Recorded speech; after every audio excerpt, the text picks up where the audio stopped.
आज हम इस वीडियो में बात करने जा रहे हैं कि नागों की उत्पत्ति कैसे हुई, नाग इस पृथ्वी पर कैसे आए। तो आइए जानते हैं इसके पीछे की कहानी। नमस्कार दोस्तों, आप सभी का मेरे चैनल ज्ञान सागर में स्वागत है। महर्षि कश्यप की 13 पत्नियां थीं, लेकिन विनता और कद्रु नामक अपनी 2 पत्नियों से वे विशेष प्रेम करते थे। एक दिन की बात है, जब महर्षि आनंद भाव में बैठे थे तो उनकी दोनों पत्नियां उनके समीप पहुंची और पति के पांव दबाने लगी। प्रसन्न होकर महर्षि ने बारी बारी से दोनों को संबोधित किया। तुम दोनों ही मुझे विशेष प्रिय हो, तुम्हारी कोई इच्छा हो तो बताओ। कद्रू बोली, स्वामी, मेरी इच्छा है कि मैं 1000 पुत्रों की माँ बनूं। फिर महर्षि ने विनता से पूछा। विनता ने कहा, मैं भी माँ बनना चाहती हूँ स्वामी, किंतु 1000 पुत्रों की नहीं, बल्कि सिर्फ 2 पुत्रों की। परंतु हाँ, मेरा पुत्र इतना बलवान हो, इतना बलशाली हो कि कद्रू के 1000 पुत्र भी उनके सामने फीके पड़ जाएं। महर्षि बोले, शीघ्र ही मैं यज्ञ करने वाला हूँ। यज्ञों उपरांत तुम दोनों की माँ बनने की इच्छाएं अवश्य पूरी होगी। महर्षि कश्यप ने यज्ञ किया। देवता और ऋषि मुनियों ने सहर्ष यज्ञ में हिस्सा लिया। यज्ञ संपूर्ण करके महर्षि कश्यप पुनः तपस्या करने चले गए। यज्ञ के फल स्वरूप कुछ समय पश्चात 1000 अंडों से काले नागों के बच्चे निकले। कद्रू ने खुशी से चहकते हुए विनता से कहा, विनता, देखो तो मेरे अंडों से कितने प्यारे बच्चे बाहर निकले हैं। विनता बोली, सचमुच बहुत खूबसूरत हैं कद्रू, बधाई हो। कद्रू के 1000 अंडों से नागों के बच्चे निकलने के बाद यह देख विनता और भी अधीर हो गई और वह रह न सकी, और इस अधीरतापन में आकर उसने दोनों अंडों में से एक अंडे फोड़ दिए। परंतु अंडे के अंदर बच्चा का शरीर पूर्ण ना हुआ था और इस कारण अंडे के फूटने पर आधे बच्चे का शरीर ही बाहर निकला। यह देखकर वह सहम गई। बोली, हे भगवान, जल्दीबाजी में मैंने यह क्या कर डाला। यह बच्चा तो अभी अपूर्ण है। तभी फूटे हुए अंडे के अंदर से बालक बोल पड़ा, जल्दबाजी में अंडा फोड़कर तुमने बहुत बड़ा अपराध कर डाला। और क्रोध में आकर बच्चे ने विनता को श्राप दे दिया और कहा, तुम्हें इसके फल स्वरूप कुछ समय तक दासी होने की सजा भोगनी पड़ेगी।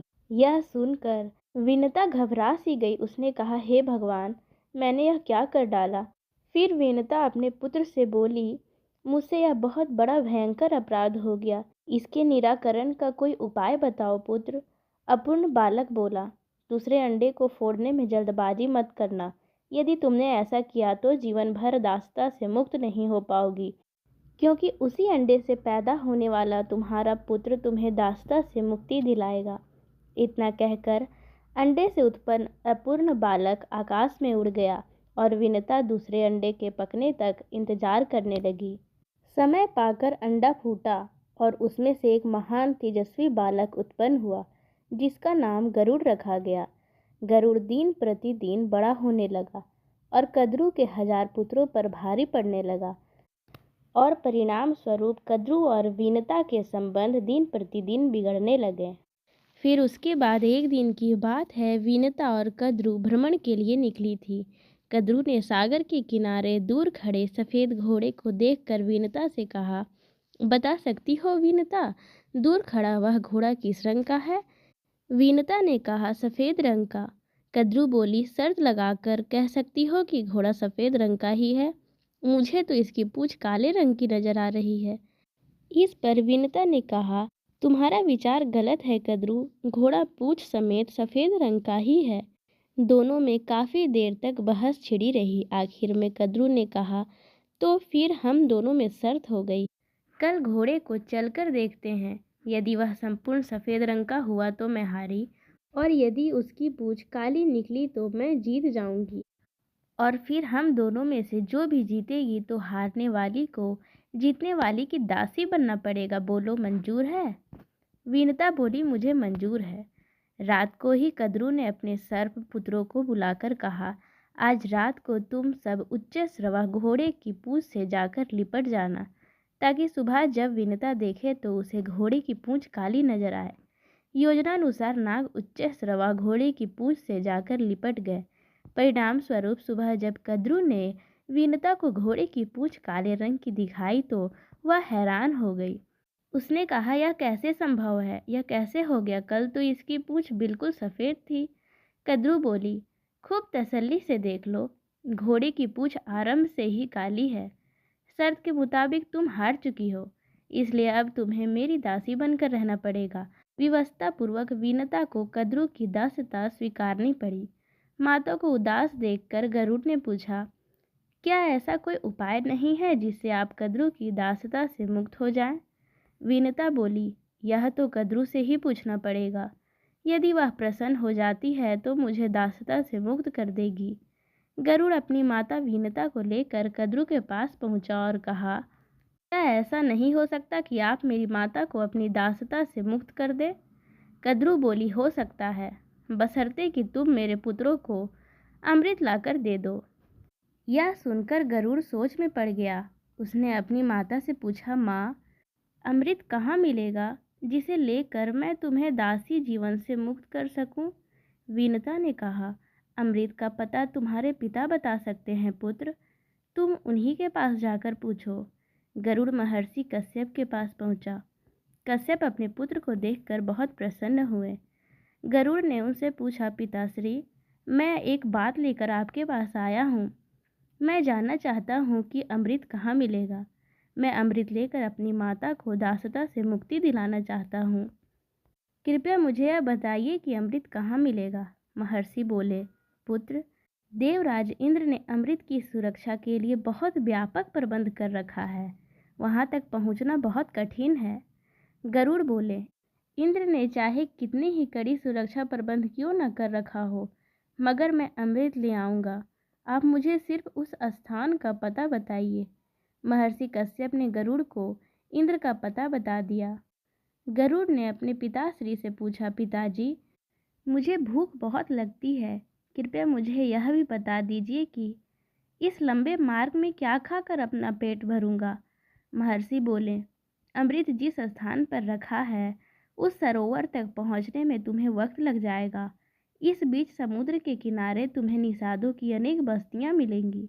ये निषाद बहुत पतित है और इनके आचरण असुरों जैसे हैं। तुम इन्हें खाकर अपनी भूख मिटा लेना। गरुड़ बोला, और उसके बाद भी मेरा पेट ना भरा तो? महर्षि बोले, सरोवर के अंदर एक विशाल कछुआ रहता है और उसके साथ ही वन में एक महाभयंकर हाथी भी रहता है। दोनों ही बहुत क्रूर और आसुरी प्रवृत्ति के हैं। तुम उन्हें भी खा सकते हो। पिता का आदेश पाते ही गरुड़ अमृत सरोवर की ओर बढ़ गया। मार्ग में उसने निषादों को खाकर अपनी भूख मिटाई। फिर अमृत सरोवर पर पहुंचकर कच्छप और हाथी को अपने पंजों में दबाया और दोनों को खाने के लिए किसी उचित जगह की तलाश में लग गया। सोमगिरी पर्वत पर लहलहाते ऊंचे वृक्षों को देखकर जैसे ही उसने एक वृक्ष पर बैठना चाहा तो उनके भार से वृक्ष की शाखा टूटकर नीचे गिरने लगी। यह देखकर गरुड़ तुरंत उड़ा और उड़कर दूसरे वृक्ष पर जा बैठा। जिस शाखा पर वह बैठा उस शाखा पर उसने उल्टे लटके कुछ ऋषियों को तपस्या करते देखा, लेकिन वह शाखा उनके भार से टूटकर नीचे गिरने लगी। यह देखकर गरुड़ ने शाखा को चोंच में दबाया और हाथी तथा कच्छप को अपने पंजे में दबाते हुए वह अपने पिता के आश्रम की ओर उड़ गया। कश्यप के आश्रम में गरुड़ ने उड़ते उड़ते अपने पिता से पूछा, पिताजी, मेरे भार से उस पेड़ की शाखा टूट गई है जिस पर कुछ ऋषि उल्टे लटके तपस्या कर रहे थे। मुझे बताइए, अब मैं इस शाखा को कहाँ छोड़ूं? महर्षि कश्यप बोले, तुमने बहुत अच्छा किया पुत्र, जो तुम सीधे यहाँ चले आए। शाखा में जो ऋषि उल्टे लटके हुए थे वे बाल खिले ऋषिगण हैं। अगर इन्हें कष्ट पहुँचा तो ये शाप देकर तुम्हें भस्म कर देंगे। गरुड़ बोले, तो फिर बताइए अब मैं क्या करूं? महर्षि बोले, ठहरो, मैं ऋषिगण से प्रार्थना करता हूं कि वे अपना स्थान छोड़कर नीचे आ जाएं। महर्षि कश्यप ने ऋषिगणों से प्रार्थना की। बाल खिले ऋषियों ने कश्यप की प्रार्थना स्वीकार कर शाखा छोड़ दी और वे हिमालय में तपस्या करने चले गए। चोंच में दबी शाखा को नीचे फेंककर गरुड़ ने भी आनंद से कछुए और हाथी का आहार किया और फिर तृप्त होकर पुनः अमृत लेने के लिए उड़ चला। गरुड़ अमृत सरोवर के पास पहुंचा तो अमृत की रक्षा करते हुए महाकाय देवों और अमृत कलश के चारों ओर घूमते हुए चक्र को देखकर वह हैरान हो गया। उसने सोचा कि ये देव और चक्र देवराज इंद्र ने अमृत कलश की सुरक्षा के लिए लगाए हुए हैं। चक्र में फंसकर मेरे पंख कट सकते हैं, इसलिए मैं अत्यंत छोटा रूप धारण कर इसके मध्य में प्रवेश करूंगा। गरुड़ को देखकर एक देव ने कहा, यह कोई असुर है जो वेश बदलकर अमृत चुराने यहाँ आया है। हमें इसे खत्म कर देना चाहिए। दोनों देव विद्युत गति से गरुड़ पर टूट पड़े, परंतु गरुड़ ने भी अपने पैने पंजों और तीखी चोंच से इन्हें इतना घायल कर दिया कि शीघ्र ही वे दोनों बेहोश होकर गिर पड़े। गरुड़ ने अमृत कलश को अपने पंजों में दबाया और उड़कर वापस चला गया। होश में आते ही दोनों रक्षक देव घबराते हुए इंद्र के पास पहुँचे और गरुड़ द्वारा अमृत कलश को ले जाने की घटना इंद्रदेव को बताई। यह सुन के इंद्र चकित होकर बोला, कैसे हो गया ये? सरोवर में रहने वाले विशाल कच्छप और तट पर रहने वाले महाकाय हाथी का क्या हुआ? देव ने कहा, उन दोनों को भी उस विशाल गरुड़ ने अपना भोजन बना लिया। यह सुनकर इंद्र अपनी देव सेवा की एक टुकड़ी के साथ गरुड़ की खोज में निकल पड़े। आकाश मार्ग में उड़ते हुए शीघ्र ही उसने गरुड़ को देख लिया और अपना वज्र चला दिया। इंद्र के वज्र का गरुड़ पर कोई असर न हुआ, परंतु गरुड़ के पंख वज्र से टकरा कर नीचे गिर गए। देव गरुड़ पर टूट पड़े, लेकिन कुछ ही समय में गरुड़ ने उन्हें अपनी पैनी चोंच से मारकर अधमरा कर दिया। यह देखकर देवराज इंद्र सोचने लगे, यह तो महान पराक्रमी है। मेरे वज्र का असर इस पर नहीं हो रहा, जबकि मेरे वज्र के प्रहार से पहाड़ तक टूट के चूर्ण बन जाते हैं। ऐसे पराक्रमी को शत्रुता से नहीं मित्रता से काबू में करना चाहिए। यह सोचकर इंद्र ने गरुड़ से कहा, पक्षीराज, मैं तुम्हारी वीरता से बहुत प्रभावित हुआ हूँ। इस अमृत कलश को मुझे सौंप दो और बदले में जो भी वर मांगना चाहते हो मांग लो। गरुड़ बोला, यह अमृत मैं अपने लिए नहीं, अपनी माता को दासता से मुक्त कराने के लिए नाग माता को देने के लिए जा रहा हूँ, इसलिए यह कलश मैं तुम्हें नहीं दे सकता। यह सुनकर इंद्र बोले, ठीक है, इस समय तुम कलश ले जाकर नाग माता को सौंप दो, किंतु उन्हें इसे प्रयोग मत करने देना। उचित मौका देखकर मैं वहाँ से यह कलश गायब कर दूंगा। गरुड़ बोला, अगर मैं तुम्हारी बात को मान लूँ तो मुझे बदले में क्या मिलेगा? इंद्र बोले, तुम्हारा मनपसंद भर पेट भोजन। तब मैं तुम्हें इन्हीं नागों को खाने की इजाज़त दे दूंगा। गरुड़ बोला, यही तो मैं चाहता हूँ। नाग मेरे स्वादिष्ट भोजन हैं, किंतु एक ही पिता की संतान होने के कारण मैं इन्हें खाने से पहले हिचकिचाता हूँ और मैं इसलिए ही इन्हें नहीं खा सकता। अब मेरी हिचक दूर हो गई है। अब मैं आपके कथानुसार ही कार्य करूँगा। यह कहकर गरुड़ अमृत कलश लेकर कद्रु के पास पहुँचा और उसने बोला, माते, अपनी प्रतिज्ञा अनुसार मैं कलश ले आया हूँ। अब आप अपने वचन से मेरी माता को मुक्त कर दें। कद्रु ने उसी क्षण वीनता को अपने वचन से मुक्त कर दिया और अगली सुबह अमृत नागों को पिलाने का निश्चय कर वहां से चली गई। रात को उचित मौका देखकर इंद्र ने अमृत कलश उठाकर पुनः उसी स्थान पर पहुंचा दिया। दूसरे दिन जब नाग वहां पहुंचे तो वहां उन्हें अमृत कलश नहीं दिखा। यह देखकर वे बहुत दुखी हुए और उन्होंने उस कुशा को चाटना प्रारंभ कर दिया जिसके ऊपर अमृत का कलश रखा हुआ था। कुशा को चाटने के कारण उनके जीभ दो हिस्सों में फट गई। नागों की जीभ दो हिस्सों में फटने का कारण यह ही है, इसलिए हमें नाग के जीभ दो हिस्सों में कटे हुए दिखाई देते हैं। और गरुड़ की चालाकी भी अद्भुत थी। गरुड़ की मातृभक्ति से और चालाकी से प्रसन्न होकर भगवान विष्णु ने गरुड़ के सम्मुख प्रकट होकर गरुड़ से कहा, मैं तुम्हारी मात्र भक्ति देखकर बहुत प्रसन्न हूँ पक्षीराज।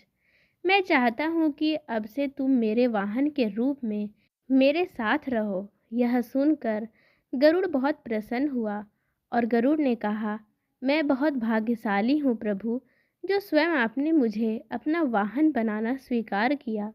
आज से मैं हर क्षण आपकी सेवा में रहूँगा और आपको छोड़कर कहीं नहीं जाऊँगा।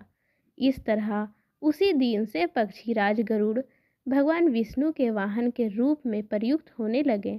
भगवान विष्णु के सेवा में गरुड़ के जाते ही अन्य बाकी देवता गरुड़ से भय मुक्त हो गए और चूंकि नागों के छल के कारण गरुड़ की मां विनता को दास्ता स्वीकारनी पड़ी, इसलिए नाग और गरुड़ एक दूसरे के दुश्मन हैं।